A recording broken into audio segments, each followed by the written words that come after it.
A paz do Senhor, amados irmãos, graças a Deus por esta oportunidade que o Senhor nos concede de estarmos juntos nessa segunda aula sobre o livro de Jó, o tema das revistas da CPAD, a fragilidade humana e a soberania divina, o sofrimento e a restauração de Jó. Aqui nós vamos estudar a lição de número 2, que tem o título Quem era Jó?, onde o texto áureo fala do primeiro versículo do livro. Havia um homem na terra de Uz, cujo nome era Jó, e este era um homem sincero, reto, temente a Deus e que se desviava do mal. Eu quero saudar a todos com a paz do Senhor Jesus, agradecer a Deus por mais uma semana que o Senhor nos dá, por mais um dia que o Senhor nos deu, continua conosco nesse dia. Eu agradeço a Deus por ter nos concedido vida até aqui, por Deus estar conosco em todos os momentos, apesar de todas as dificuldades, apesar dos problemas, mas o Senhor está conosco como uma promessa que Ele nos fez. Então eu agradeço a Deus pelos irmãos que estão acompanhando o nosso trabalho no grupo, pelos irmãos que estão chegando, pelos irmãos que convidam outros irmãos, que comentam, fazem os comentários sobre os gráficos. Então eu agradeço ao Senhor pelo que Ele tem feito através desse trabalho. Quero dizer para os irmãos que encaro isso como um ministério. É claro que eu já venho fazendo isso há muito tempo, desde 1990, que nós estamos como professores da escola dominical de forma ininterrupta. Então eu agradeço muito a Deus por estar esse tempo ministrando na escola dominical e agora tendo essa oportunidade para expandir esse trabalho, para mostrar esse trabalho através dos gráficos, através das ilustrações, que é uma forma didática para atingir mais pessoas e para deixar o assunto mais claro para os irmãos, né? Então, meus amados, nós temos aqui o nosso gráfico esboço, que eu sempre dou essa dica para os irmãos. E eu gosto de fazer assim, irmãos, porque, como eu sempre digo, nem todos têm a opção de ter o seu data show, o seu notebook. Então é possível apenas, olha, com esse tipo de material, esse flip chart aqui, você poder colocar aqui o seu gráfico, imprimir ele em 4 folhas. Eu imprimi em 4 folhas. Você faz uma emenda aqui que quase é imperceptível, né? Então, quase imperceptível, mas dá para você utilizar. Então, isso aqui, teve até um irmão que comentou dizendo que queria ter uma impressora deste tamanho, mas na realidade a impressora, ela não é uma impressora 4, é uma impressora normal, porém, a gente imprime em 4 folhas e aí a gente monta e fica essa folha aqui grande, olha, que dá para você mostrar. Você coloca aqui, você pode fazer quantas quiser. Esse aqui é um outro gráfico que eu fiz também, que está lá no grupo, sobre a questão do T e do C, que nós vamos falar sobre ele. E esse aqui é o nosso gráfico esboço, que, como eu falei para os irmãos, é um gráfico onde você vai ter uma visão ampla, digamos assim, resumida, mais ampla, do que é a lição. Então a lição, primeiro ponto, vai falar o homem de caráter irretocável, falando de Jó. Então, ele era um homem íntegro, reto, temente a Deus, que se desviava do mal. E esse aqui é a impressão de Deus, é o que Deus fala a respeito de Jó, o testemunho de Deus que Deus dá a respeito de Jó, inclusive para Satanás. Que coisa maravilhosa. Só aí tem uma lição fantástica, né? Deus nos defendendo, Deus falando de nós, dando testemunho de nós para o acusador. Então isso aqui é muito importante. Tudo isso no primeiro ponto. No segundo ponto nós temos o homem sábio e próspero, e aí vai falando do conselheiro sábio, do homem que era próspero. Aí a gente vai entrar nessa questão da riqueza, né, do ter e do ser. E também nós vamos ver aqui a prosperidade baseada no ser, ok? O terceiro ponto, nós temos aqui um homem de profunda piedade pessoal, tá bom? Aí temos aqui um homem dedicado à família, um homem de moral e piedade, um homem de vida consagrada. Então, olha só, quando você olha para esse gráfico, você já sabe o que é que vai a lição, qual é o tema, o assunto principal da lição. E aí você, como aquele professor que já está estudando há muito tempo a lição, não é? Começa a estudar desde domingo a lição que vem, porque se você é um professor, você sabe que não dá para você pegar a lição apenas no sábado, ou então no domingo de manhã. Não tem como. Ok, irmãos? A gente precisa desse estudo continuado. Tanto é que você tem aqui as leituras diárias, segunda, terça, quarta, quinta, sexta, sábado. Todas essas leituras se relacionando com o livro de Jó, tá? É importante também que a gente faça a leitura do livro. Eu estou lendo ele novamente e tenho aprendido muitas coisas, e o que eu acho mais interessante é que o que a gente aprende lá é muitas vezes o que a gente está vivendo. Os nossos questionamentos são os questionamentos que a gente vê Jó falando em relação a Deus. Porque apesar de ser muito antigo, o primeiro, provavelmente o primeiro livro a ser escrito da Bíblia, ele traz lições importantes para os nossos dias. Então, meu amado, convide outros aí, compartilhe esse vídeo, esse link, para que você também possa disseminar a palavra de Deus. Não é isso? Tem tanta gente disseminando coisas ruins. Vamos disseminar as coisas boas. E eu não estou falando porque seja só a minha ministração, tem muitas outras aí, muitos outros homens de Deus. Claro que cada um dentro da sua especificidade, dentro daquilo que ele sabe, do que ele pode fazer. No meu caso aqui, eu me valho desses gráficos, porque para mim tem sido útil, eu aprendo dessa forma. Então eu acredito que aquilo que serve para mim, que está dando certo para mim, acredito que é possível também dar certo para outras pessoas. Claro que você vai adaptar para a sua própria realidade. Ok, irmãos? Isso é que é importante.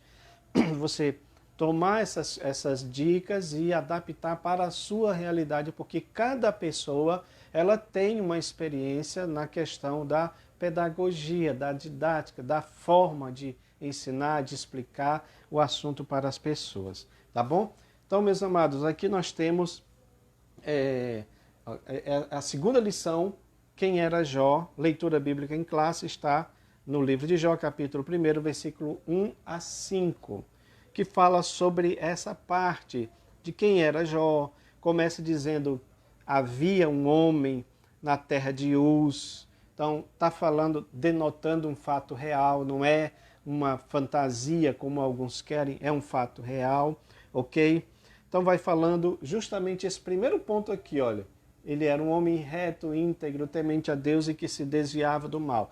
É interessante, irmãos, que começa falando da parte do caráter de Jó, não é isso? Não está falando do que ele tinha, não está falando primeiramente, eu estou falando aqui de prioridades, Deus não está falando do que ele tinha, das suas posses, dos seus bens, mas está falando do que ele era. Então, essa é uma das primeiras lições que nós devemos aprender com esse personagem. Deus se preocupa com o que você é e não com o que você tem. É claro que nós precisamos dos bens, nós precisamos do nosso ganha-pão, nós precisamos de ter a nossa casa, o nosso trabalho. Não estamos falando disso. Estamos falando de prioridades, irmãos. Por isso que Jesus disse, buscai primeiramente o reino de Deus e a sua justiça, e as demais coisas serão acrescentadas. Volto a dizer, Deus tem mais interesse em quem você é do que o que você tem. As nossas posses, o que nós temos, não impressiona Deus. O que impressiona Deus é aquilo que nós somos. E o que nós somos no íntimo. essa parte precisa ficar bem clara. Nós devemos ser o que somos no íntimo, não de exterioridades. Mas vamos lá. Então aí depois ele vai falando, né? Nasceram filhos e filhas, 7 filhos, 3 filhas. Aí vai falando do que ele tinha: 7.000 ovelhas, 7.000 camelos, 500 juntas de bois, 500 jumentos. Tinha muita gente, muitos empregados ao seu serviço, de maneira que diz que ele era o maior de todos do Oriente. Então ele era um mega empresário, digamos assim, né? Desse ramo da agricultura, da criação de animais e tudo mais. E aí no capítulo 4 vai falando dos filhos. Nós vamos discutir esse assunto aqui, que eles se banqueteavam na casa de cada um, convidava os seus irmãos para comerem e beberem com eles.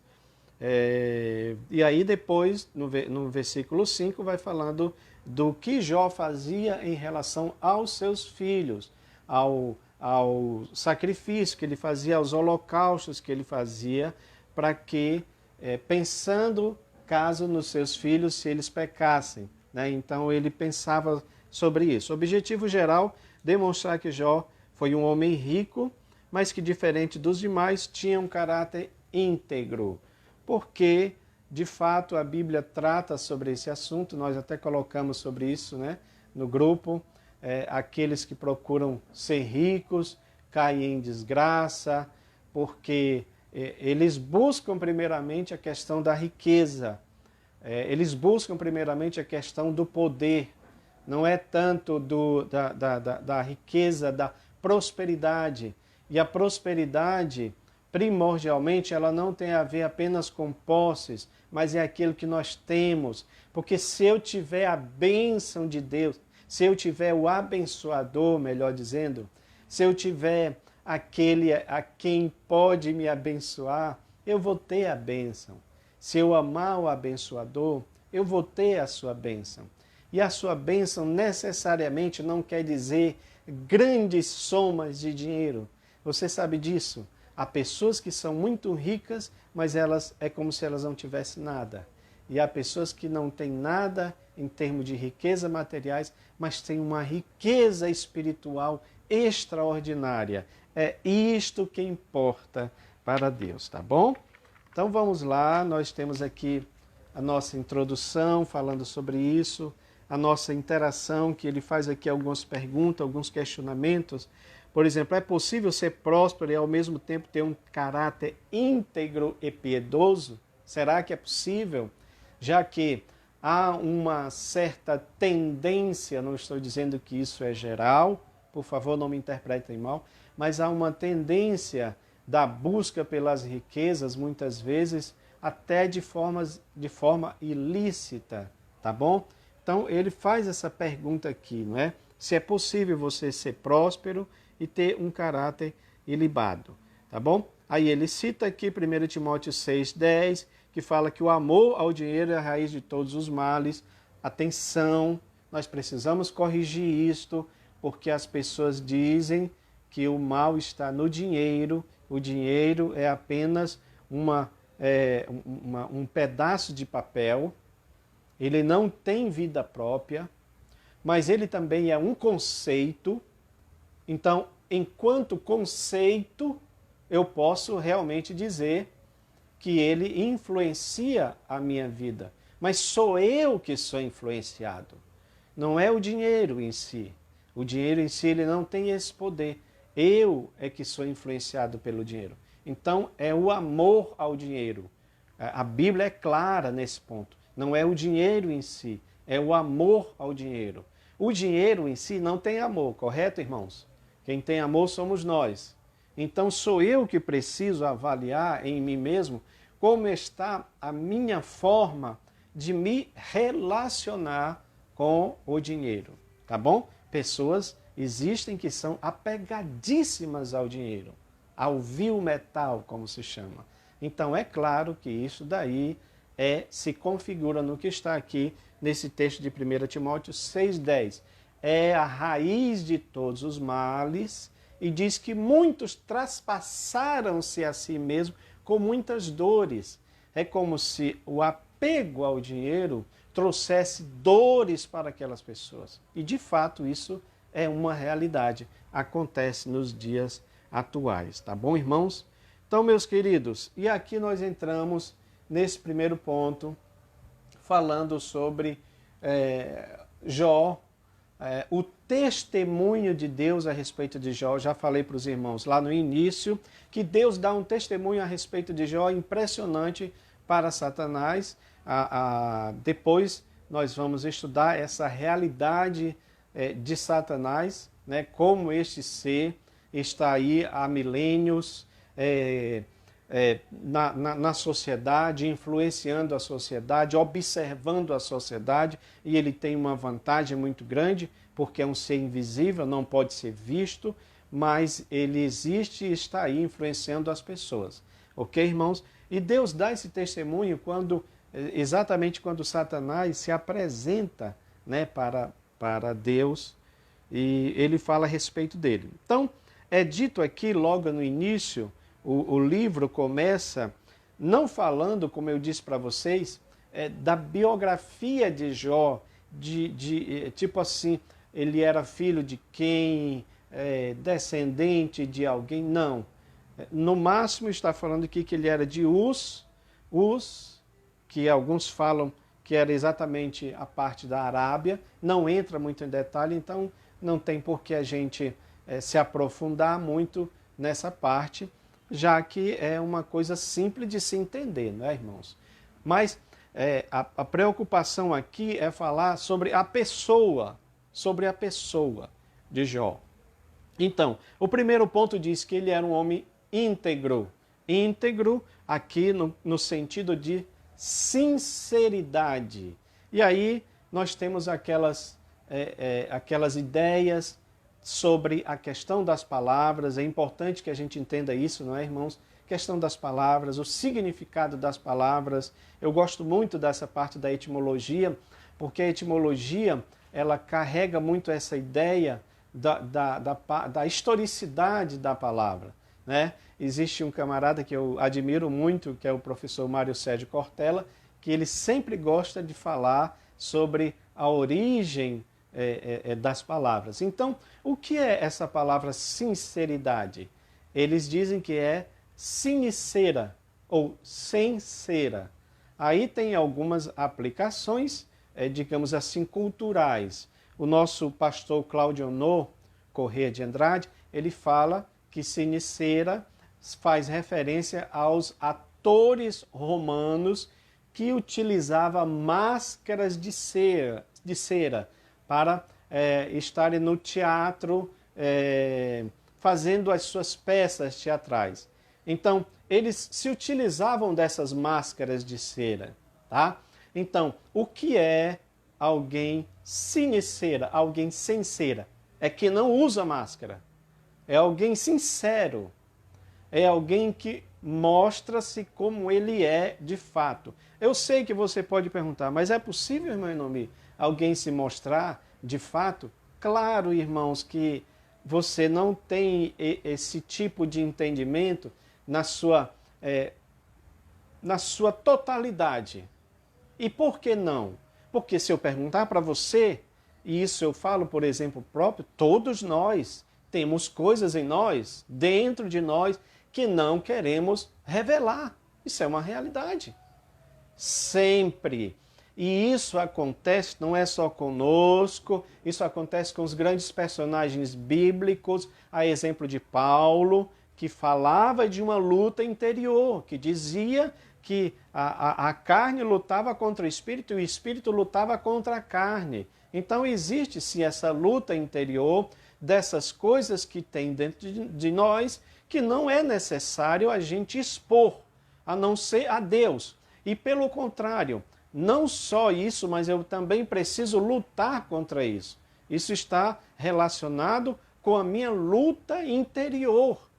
Porque, escute bem, uma coisa é eu aceitar um mau pensamento. Uma coisa, melhor dizendo, é eu ter um mau pensamento. A outra coisa é eu aceitar esse mau pensamento. É eu absorver esse mau pensamento. Exemplo, pode ser que em algum momento eu tenha um pensamento mau a respeito de alguém. Todos nós temos isso, correto, irmãos? Mas eu preciso entender que dentro de mim este pensamento precisa morrer. Então há uma diferença muito grande, tá? Sinceridade tem a ver com isso, com você não mostrar a falsidade. E nós temos visto isso, né? Infelizmente, as pessoas estão na época do fake. Então tudo hoje é fake, tudo hoje é falso. Mas eu quero dizer para você que em Deus, em Cristo, não existe falsidade, não existe fake. Tá bom, irmãos? Outra coisa que eu quero dizer para os irmãos, que na realidade eu até pulei aqui, mas eu preciso dizer para vocês, porque ele começa dizendo aqui, um homem de caráter irretocável. Então, quando a gente está falando de caráter, o caráter, a gente pode dizer que o caráter é o que nós somos. Esses outros itens, íntegro, sincero, temente a Deus, reto, que se desvia do mal, eles são desdobramentos do meu caráter. Eu esqueci de falar, então é uma dica aqui para o professor, e nós colocamos um material lá muito interessante, irmão. Eu lembrei disso, tá?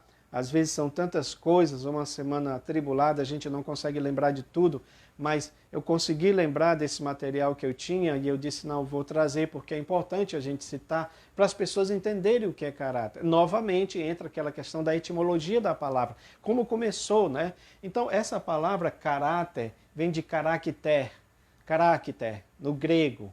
O que era o caráter? Vocês estão vendo essas peças aqui? Essas peças, elas são tipo entalhadeiras, onde as pessoas, os artesãos, usavam para fazer materiais em madeira, tá? Geralmente alguma coisa ilustrativa, alguma coisa floral, tá? E como é que isso era utilizado? Depois, posteriormente, isso foi utilizado para fazer os chamados tipos móveis.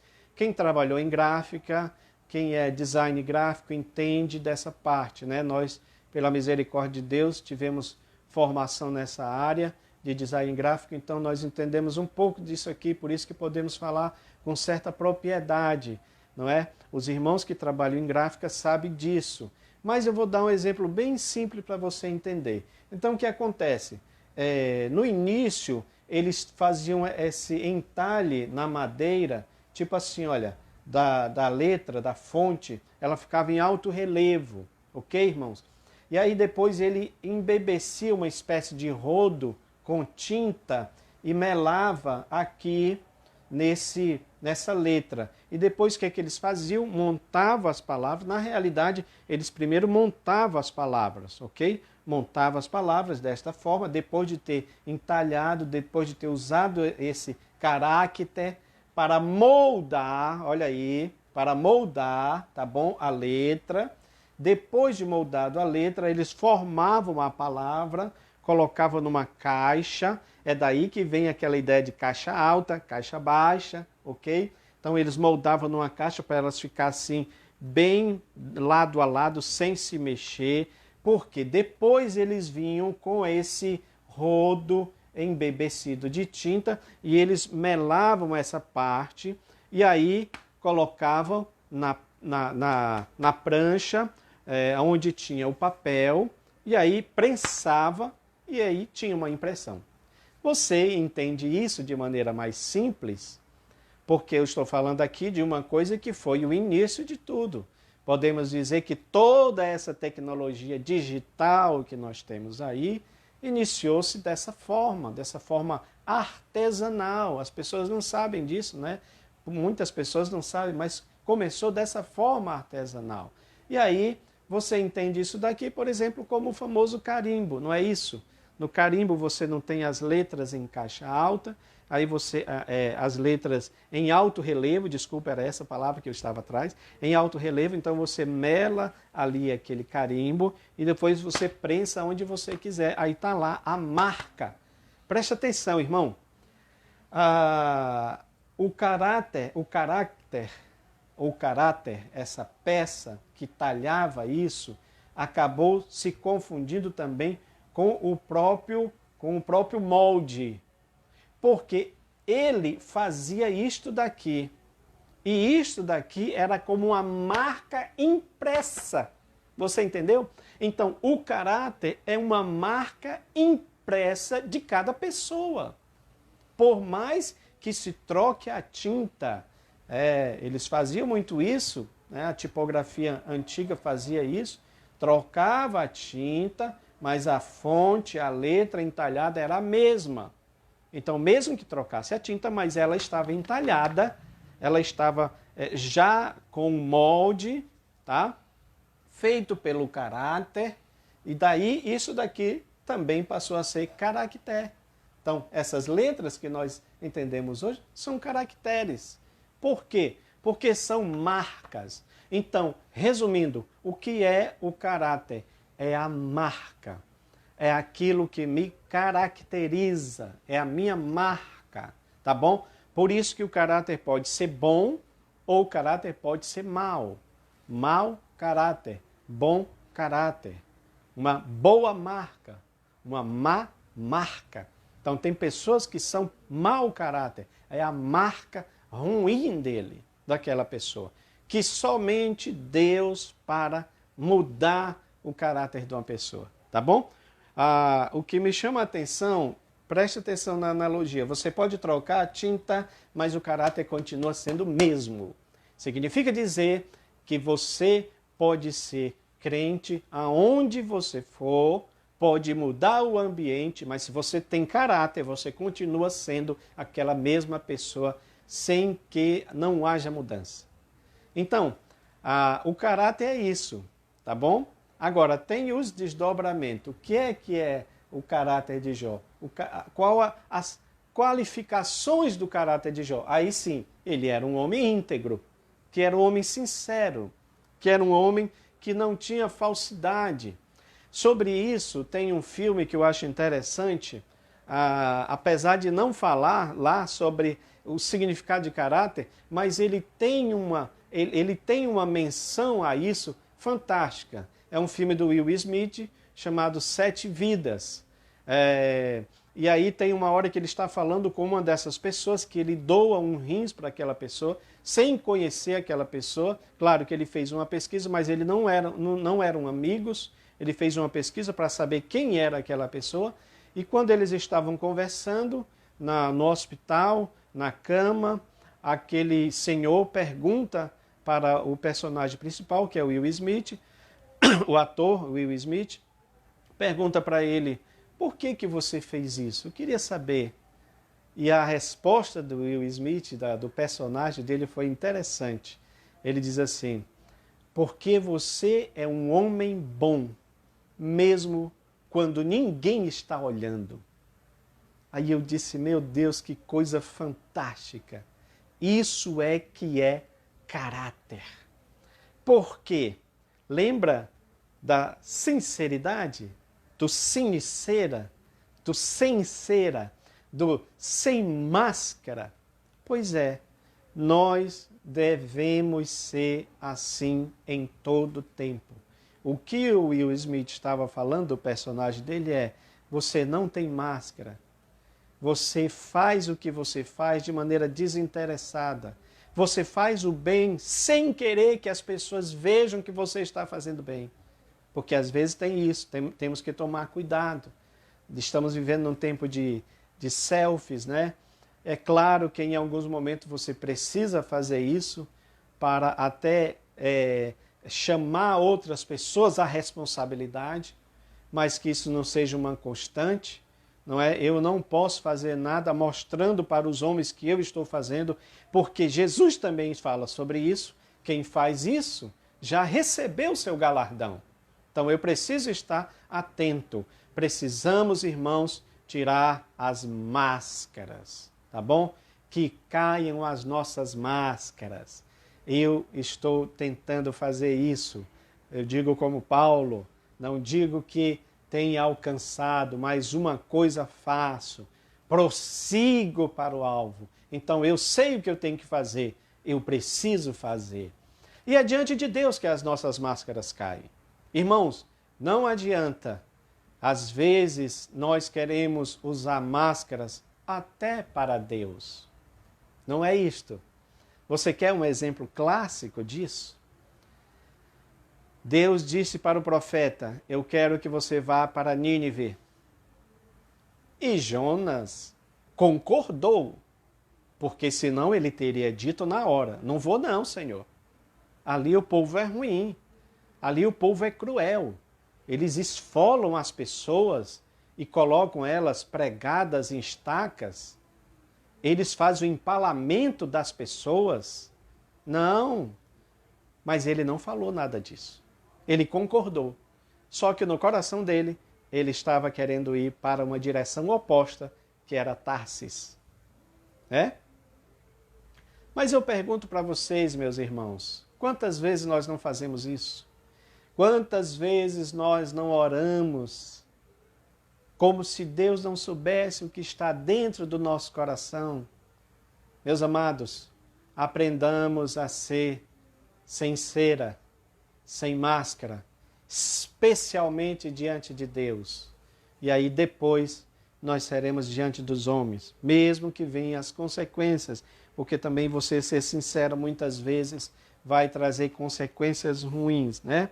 Então olha só, ele era um homem íntegro, sincero, ele tinha valores e o caráter dele era irretocável. Aqui, olha, tá? Eu acredito que os irmãos entenderam esse significado de caráter, senão você pode pegar o texto, tá bom? Tá explicando isso tudo direitinho lá. Outra coisa que ele era um homem reto. Qual é a melhor maneira de você entender a retidão de uma pessoa? Uma pessoa direita. É uma pessoa sem tortuosidade.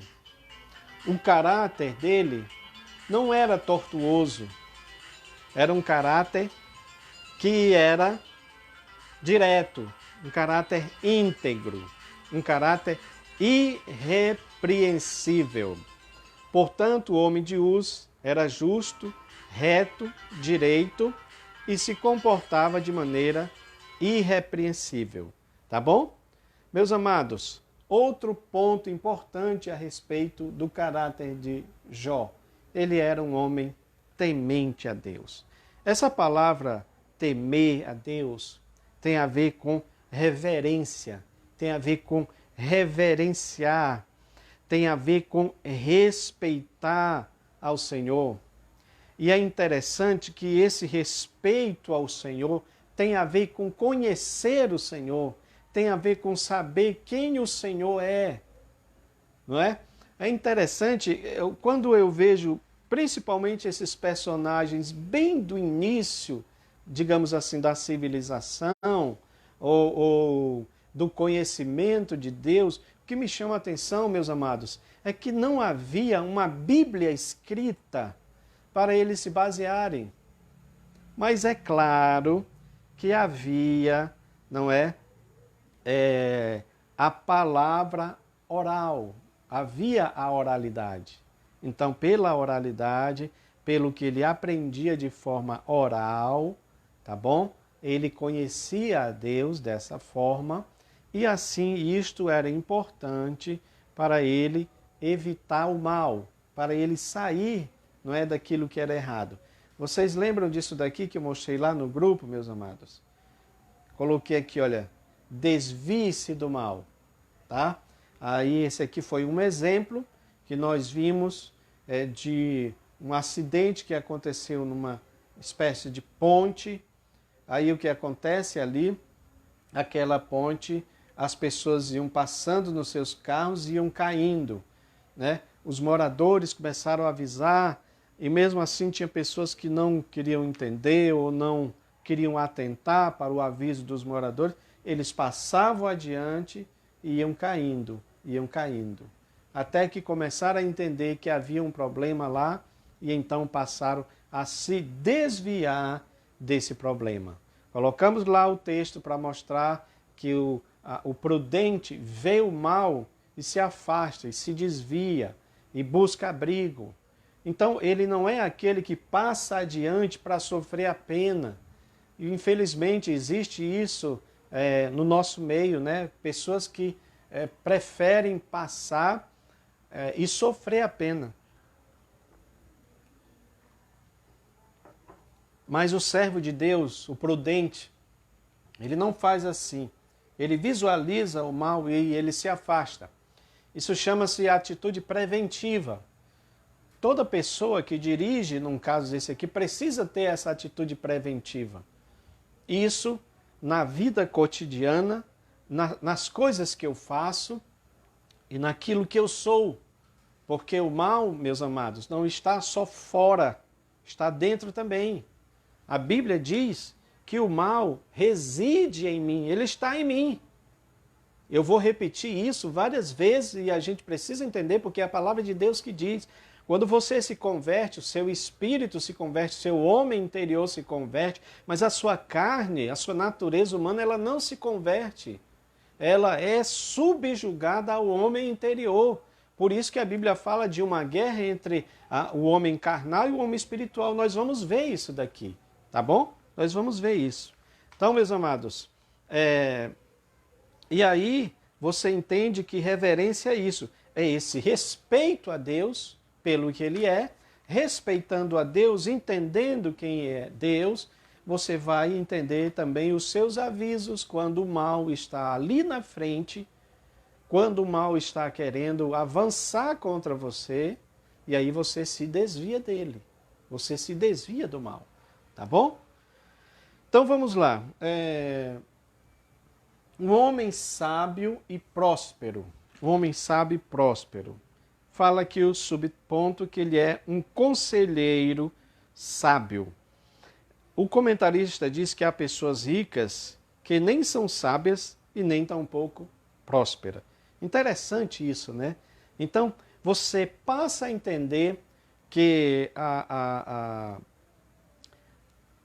prosperidade não está ligada necessariamente com aquilo que a pessoa tem, mas sim também com aquilo que a pessoa é. Então, nós entendemos que a sabedoria ela é a prática do conhecimento. Se nós lemos aqui que ele era uma pessoa que temia a Deus, ele respeitava a Deus, ele respeitava então a sua palavra, ele conhecia a palavra de Deus. Por respeitar a palavra de Deus, ele tinha sabedoria. E essa sabedoria, esse ponto é que é importante, porque sabedoria é aquilo que eu faço com o conhecimento, com a minha forma de agir. Eu falei para os irmãos aqui que nós, irmãos, hoje temos uma vantagem tremenda em relação a esses homens do passado, neste sentido. Nós deveríamos ter muito mais comunhão com Deus, porque estes homens tinham comunhão com Deus, mas o conhecimento que eles tinham era resumido àquilo que o Senhor se revelava para eles, porque tudo era transmitido em uma oralidade. Não há nenhum indício que Jó tinha algum livro de sabedoria divina, alguma coisa da Bíblia para se basear. A lei não estava escrita, ele é da época dos patriarcas. Então você não tem isso nem em Abraão, nem em Isaac, nem em Jacó. Não havia nada escrito para servir de base moral para aqueles homens. Mas ainda assim, o conhecimento que era transmitido através da oralidade da palavra de Deus era importante para eles. E isto conferia a eles sabedoria. A prova é que em Jó 29, 21 e 22, diz aqui que as pessoas iam até ele atrás de conselhos. Porque uma pessoa sábia é alguém que tem uma praticidade da vida. E aí ele vai saber aconselhar as outras pessoas sobre as questões da vida. É importante nós termos sabedoria. Por isso que o livro é considerado um desses livros também sapienciais. Salmos, Provérbios, Eclesiastes, tem muita coisa de sabedoria que nós devemos tomar para nós. Não é isso, irmãos? Ele também era um homem próspero.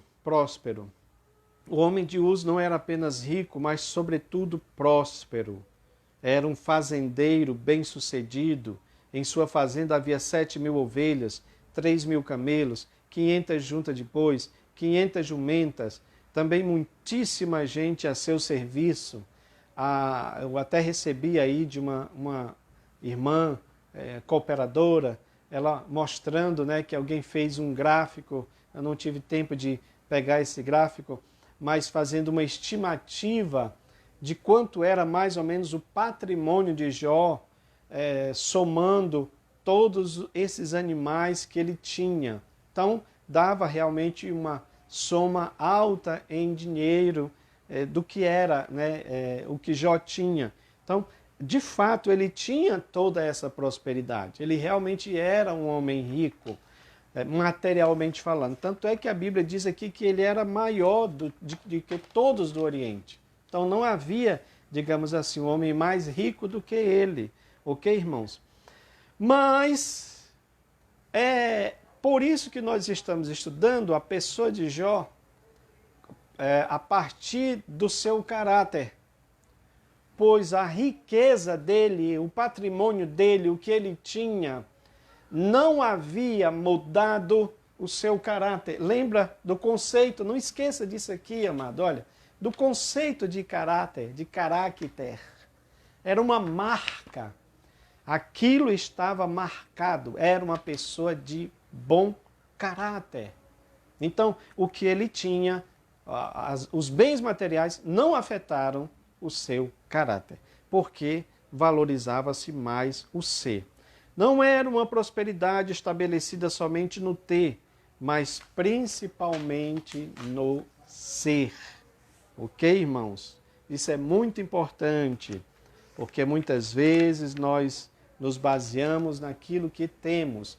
E aí tem esse outro gráfico aqui interessante que eu fiz, está lá no grupo, você pode pegar ele, tá bom? Olha só, deixa eu explicar rapidamente esse gráfico. Esse gráfico é baseado nas obras da carne, que está lá em Gálatas, né, capítulo 5, no fruto do Espírito, e nesse texto que falou aqui na nossa interação de 1 Timóteo sobre o amor ao dinheiro. Aí você tem aqui, olha, um coração e um coração enraizado na terra. E você tem aqui um personagem fazendo o tipo avestruz, né? E o que é esse tipo avestruz? Ele está com a sua cabeça enfiada na terra, porque ele tem amor ao dinheiro. Por ele ter amor ao dinheiro, ele está enraizado nas coisas da terra. Portanto, aí você já vem aqui para o homem carnal. Para o homem carnal. E o que é o homem carnal? O antropossomáticos. O homem carnal. O homem da carne. O homem do corpo. O homem carnal, ele pensa na comida, na bebida, no sucesso financeiro, nos bens materiais, no consumismo, no hedonismo, nos títulos, na influência, na posição social. É aí que nesse ponto aqui o dinheiro, ele já tem uma outra vertente que é a questão do poder. E tem muita gente que está atrás do poder na realidade. Ele quer o dinheiro, mas ele quer o poder. Então, ele tem título, ele tem influência, ele tem posição social e por causa disso vai entrar, para ele chegar lá, ele vai entrar em todas essas obras da carne, que é o orgulho, a inveja, a avareza, as práticas ruins, a acepção de pessoa. Então, tudo isso é o homem carnal. Lembrando, meus amados, que é possível você falar do homem carnal apenas no sentido de corpo. Porque enquanto corpo, vocês sabem disso, nós somos formados de corpo, alma e espírito, né? Tricotomia, ou apenas uma dicotomia, como você queira chamar, mas a Bíblia fala de espírito e alma, Então, se você quer dizer que é homem espiritual, eu aceito. Homem carnal, também, porque na Bíblia fala. Então, homem espiritual e homem carnal, tá? Então, o homem carnal, ele pode ter algumas dessas coisas. A gente não está falando nada disso. Não está nada errado em comer, não está nada errado em beber, né? Em ter sucesso financeiro, em ter bens materiais. Consumismo, todos nós somos afetados pelo consumismo, mas muitas coisas aqui começam a mudar. Por exemplo, o hedonismo, né? Que é a busca do prazer nas coisas materiais. E aí vem todas essas coisas do orgulho, da inveja, das obras da carne que está lá em Gálatas 5. Então esse é o homem do ter. É o homem que se preocupa apenas com o ter. Ok? Por mais que ele não entre em algumas dessas práticas, mas ele tendo somente um pensamento carnal, ele não tem espaço para o homem espiritual, que é o ser. Então está aqui, olha, o ter e o ser. Não tem nada errado em você ter as bênçãos que Deus nos dá, mas ele precisa, nós precisamos o ser do que o ter, tá? Precisamos do abençoador e não apenas das bênçãos. Então o homem espiritual, o anthropos pneumáticos, está aqui, olha, o anthropos pneumático, o homem espiritual, é aquele que é, tá bom? Então, dentro dele, ele tem justiça, ele tem paz, ele tem gozo, ele tem alegria, ele visa o céu, né? E eu coloquei um homenzinho aqui com uma asa, não quer dizer, irmãos, não vão entender errado, tá bom? Como se o homem quisesse, como se o homem fosse ser transformado em anjo, não é isso. É só para mostrar que ele tem um pensamento celestial, que ele voa com asas como águia, vamos colocar assim, tá bom? Pensando nas coisas do Espírito, olha aqui, olha. Então, e é possível você ser isto tendo isto. É possível. Mas Jesus falou dessa dificuldade. Nós temos, aliás, o exemplo daquele jovem, né, jovem rico, chegou para Jesus e perguntou o que é que eu preciso fazer para ser salvo, não é isso? Ele queria saber alguma coisa de Jesus lá. E Jesus disse, olha, tu conheces todos os mandamentos. Ele disse que sabia todos os mandamentos. Pois então vai, vende tudo e entrega aos pobres, vem e segue-me e terás um tesouro no céu. O homem saiu triste, porque certamente as riquezas dele estava, o coração dele, melhor dizendo, onde estiver o teu coração estará o teu tesouro, estava nas riquezas, tá? Então é possível, meu amado, olha, o homem espiritual, ele tem bons frutos, ele tem temperança, ele tem altruísmo, ele tem um tesouro no céu. Ele pode ter tudo isto aqui, ele pode ter todas as bênçãos materiais, estou falando de bênçãos materiais, não essa parte maléfica da carnalidade, tá? As bênçãos materiais, ele pode ter isso, mas ele pode ser tudo isso. Porém, eu quero dizer para você que o que Deus valoriza em nós é mais o ser. Ele valoriza o ser. Mas, irmão Enomi, quer dizer que então a gente não tem que ter nada? Ou você acha que as bênçãos que eu tenho sobrepõem o que eu sou? Se você utilizar essas bênçãos que Deus dá para glorificar o nome de Deus em que você é, aí a história muda.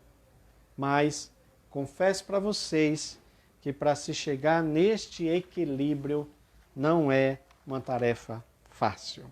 Ok, irmãos? Então vamos lá, meus queridos, a gente se encaminhar já para o nosso final da nossa lição. Então temos aqui, olha, o terceiro ponto.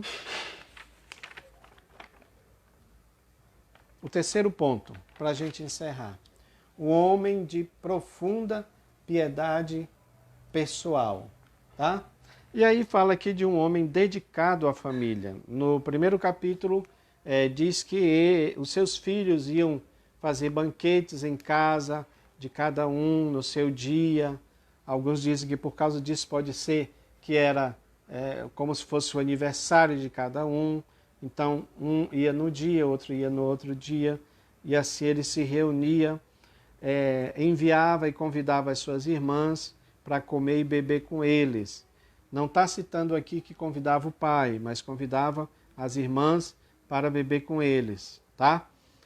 E aqui o nosso comentarista, tá, irmãos, entra uma certa polêmica, uma certa discordância, porque ele faz questão aqui de dizer que o ambiente é de uma família em harmonia, embora não está dizendo aqui que ele convidava o pai ou a mãe, os filhos, convidava apenas as irmãs, tá? Então a gente não pode fechar o assunto e dizer que era um ambiente de harmonia, porque não está dizendo que os pais estavam nessas festas, ok? Aí ele diz, o ambiente descrito é de uma família em harmonia, que de forma feliz festejava a vida. Ok, tudo bem.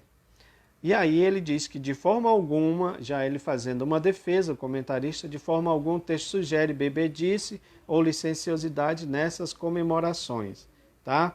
Eram confraternizações feitas no ambiente familiar. Mas o que me chama a atenção é o texto do próprio sacrifício que Jó fazia em prol dos filhos. E ele diz, é possível que eles tenham cometido alguma blasfêmia contra Deus, não é?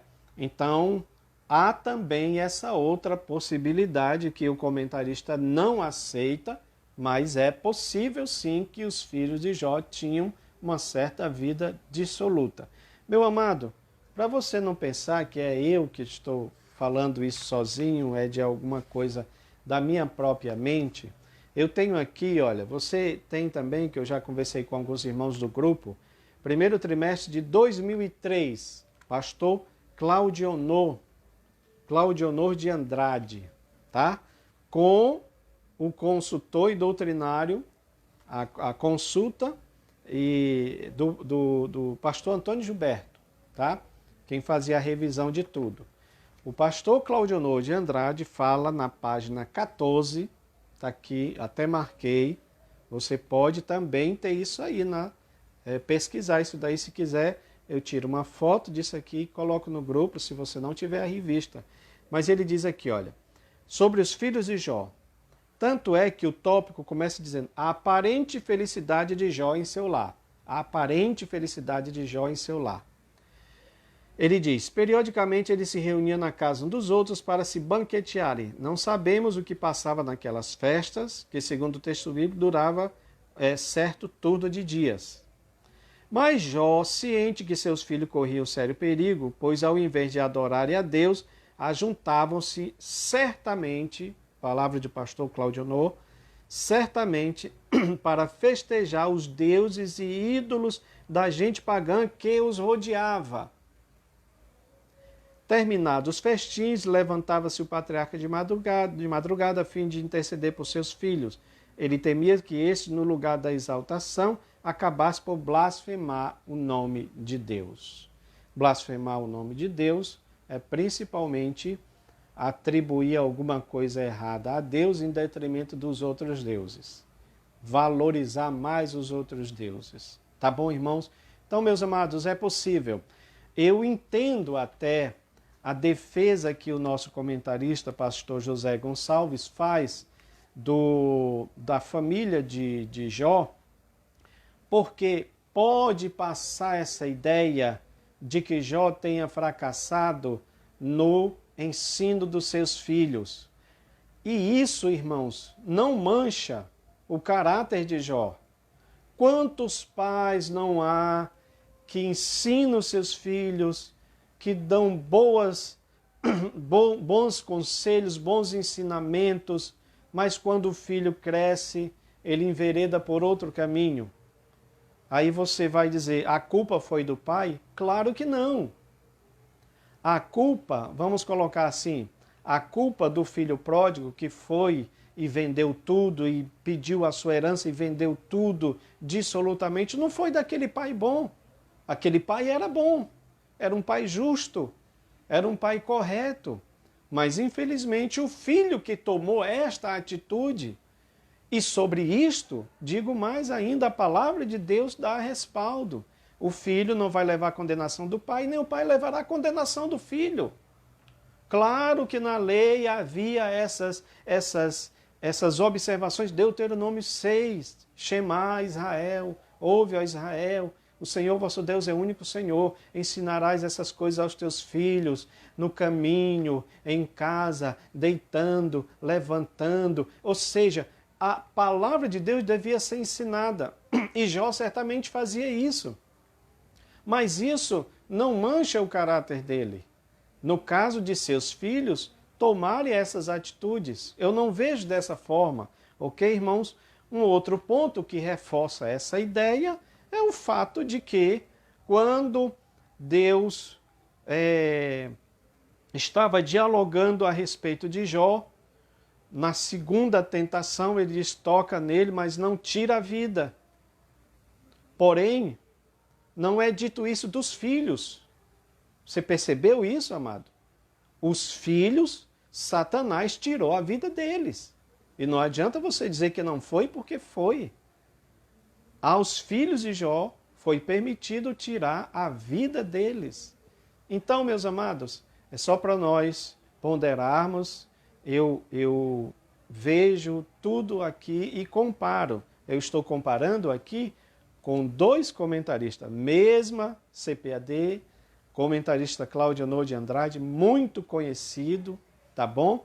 E tem respaldo bíblico. Por isso que eu falei para vocês, respaldo do pai que sacrificava pelos filhos, do pai que se preocupava com os filhos. Então, se havia uma preocupação, é porque havia esta possibilidade. Nós temos na Bíblia casos de filhos que se rebelaram, né? Nadab e Abiú eram sacerdotes e fizeram o que era errado. Não conheciam a Bíblia, não eram filho de um pai que estava ali dando a eles o conhecimento, mas eles fizeram o que era errado. E isso não manchou o caráter do pai deles, tá bom? Então vamos só ponderar isso para que a gente tenha ainda mais essa atitude preventiva em relação aos nossos filhos e não deixando que nunca Satanás venha tocar na vida deles, tá bom? E nós temos um homem de moral e piedade. Meus amados, eu não mostrei para vocês, não coloquei no grupo, mas esse aqui é um gráfico que eu tenho ele há muito tempo, quando eu fiz faculdade, e nós tivemos uma matéria sobre moral e ética, tá bom? E eu fiz esse gráfico aqui, eu vou postar ele depois, mas é muito bom que os irmãos tenham, porque ele serve para muita coisa, tá? Então, nessa parte verde aqui você tem a moral, nessa parte azul aqui você tem a ética. O que é a moral? São as normas orientadoras no comportamento prático, com o próximo, com a natureza e consigo mesmo. A moral ela é orientada pelos valores ou desvalores sociais. Ela é o que normatiza a conduta humana, de boa ou má. Ou seja, pessoa que tem um valor ou uma pessoa que tem um desvalor. Que é uma boa pessoa ou que é uma má pessoa. Na sua conduta, na sua prática. Tá bom? A moral tem as suas metas primárias em relação à vida, à solidariedade, em relação à liberdade. Tá bom? Então, em relação à vida, atitudes pessoais, escolhas, ela cria valores para o desenvolvimento material e espiritual. Olha aí, a moral, né? Que era o que Jó tinha. Então, ela criava, a moral cria, né, esse desenvolvimento material, espiritual e ético. Então, ela também está relacionada com a solidariedade, ou seja, pensar como sociedade, direito dos fracos e necessitados, tudo que Jó fazia. Você está vendo como tem aqui, ó? O que Jó fazia era isso. Ele se preocupava com as pessoas, ele ajudava as pessoas, os necessitados. A moral também, nas metas primárias, tem a sua liberdade, que é a decisão pessoal de escolher, né? Liberdade, da liberdade, da decisão pessoal de cada pessoa, de cada um. Isso é a moral. Mas em relação à ética, a ética, ela teoriza e critica a moral. Enquanto a moral é a prática, a ética ela é a crítica da moral. Ela se ocupa de maneira descritiva, comparativa, ela é uma avaliação crítica e analítica da moral. Ela vai analisar o que a moral faz. Sobre isso, nós temos essa parte da ética, do que é, né, a definição de ética do famoso professor Mário Sérgio Cortella, que eu já citei para os irmãos. Então ele diz que a ética é tudo aquilo que eu quero, mas não devo. É tudo aquilo que eu devo, mas não posso. É tudo aquilo que eu posso, mas não quero. Porque, segundo ele, nem tudo que eu quero eu devo, nem tudo que eu devo eu não posso, e nem tudo que eu posso eu não quero fazer. Tá? Então essa é a definição de ética que é muito interessante. Tá bom, irmãos? Ela explica o porquê dos valores morais que seguimos, se estão certos ou estão errados. Ou seja, ela teoriza, ela analisa aquilo que nós fazemos, a questão ética. E o Jó, ele era esse homem que tinha uma moral ilibada, um homem de vida consagrada a Deus, tá? Então, meus amados, esse é a nossa lição. Nós encerramos por aqui. Eu espero que os irmãos tenham aproveitado esses ensinamentos. Quero dizer para você que os nossos gráficos estão à disposição no grupo. Temos grupo de WhatsApp, que ele é responsável também só para postar os gráficos. Não é um grupo de debate, tá bom, irmãos? Eu sempre digo isso, porque tem irmãos que querem entrar no grupo e acham que vão ficar debatendo. Não é isso. Aliás, isso foi uma exigência dos próprios irmãos quando nós criamos, para tirar comentários. E, de fato, eu mesmo não gosto de participar de grupo de debate, porque dá muita briga, dá muita infantilidade, os irmãos não têm maturidade para debater e, às vezes, fazem ofensas. Então, em vez de argumentação coerente, eles ofendem. Então, nós tiramos essa questão dos comentários para não haver isso, tá bom? Então, se você ainda não está no grupo e entende que o grupo é para isso, para você pegar o material, que às vezes não dá para acessar direto o Facebook, mas pelo WhatsApp você recebe logo esse material, então você está convidado aí para se inscrever no grupo, tá bom? Então esse é o nosso assunto, quem era Jó.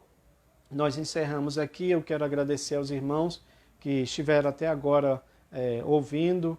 Faça aí os seus comentários, diga o que é que você achou da lição em si, dos gráficos. Dê o seu depoimento, irmão, se você está utilizando. Eu fico muito feliz quando eu vejo algum irmão dizendo que utilizou, sabe?